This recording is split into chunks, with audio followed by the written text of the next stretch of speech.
So many Conservatives now seem to have had enough of having their institutions hijacked by the left. In South Australia, for instance, Conservatives have been signing up in big numbers with the Liberal Party to throw out the left that has given them defeat after defeat.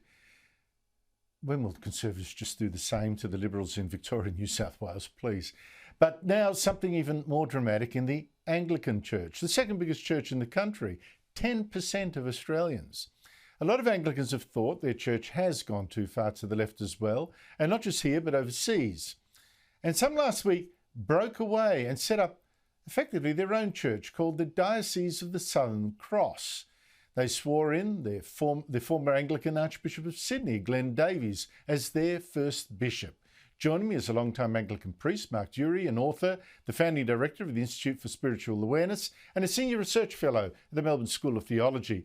Mark Durie, thank you so much for your time. How big is this split? And I mean by that, in size and importance. In size, it's not very big at all. It's just a priest and a few dozen people who've decided that they can't serve as part of the Brisbane Diocese anymore. In importance, it could be considerably more important because it's quite possible that in the years to come, more clergy or congregations will move across. And it's also important because the creation of this new tiny diocese, as yet it's tiny, has been supported by some leading Anglican bishops in around Australia and other church leaders in the Anglican Church. So there've been a whole lot of breakoffs from the Anglican Church over the years. There's various tiny Anglican churches in Australia, groups, but this is different in that it's being supported by a broad, quite a wide variety of Anglicans across Australia. I noticed that the bishop down in Tasmania in Hobart has spoken in favour of it. And you've got, of course, the former Archbishop of Sydney now leading it. So there's some big names there. Why has it occurred? Well, it's been coming for a long time. And there was a split in the global Anglican Church. A new group called GAFON was established more than a decade ago to support, partly to support Anglicans who were not in agreement with the progressive trend in Western Anglican, mainly in Western Anglican dioceses.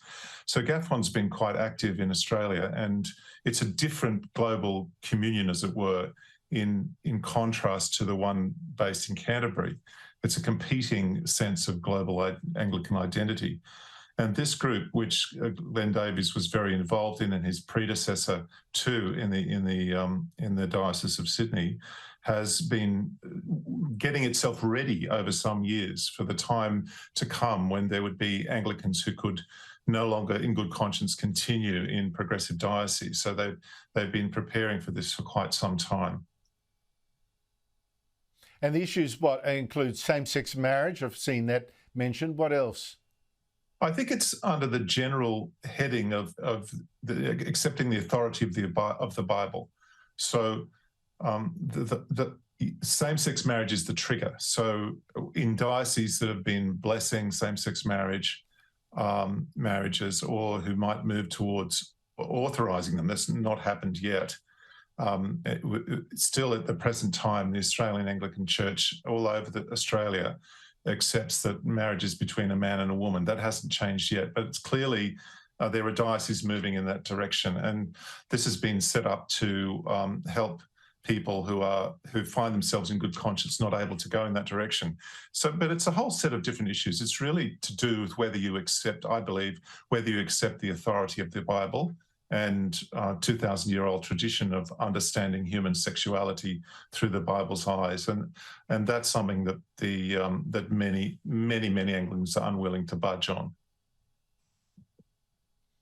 Mark, it seems that you've got some sympathy with this breakaway. I, like the Australian Anglican Church at present, support the traditional definition of marriage, understanding of marriage. So. That's my view, but it's no different from the Australian Anglican Church's view at the present time. At the present time. It's so sad. I mean, well, it's sad. Maybe it's actually reinvigorating because these priests are now going to have to get out of, the Anglican Church has been the establishment church of this country, or was for quite a while.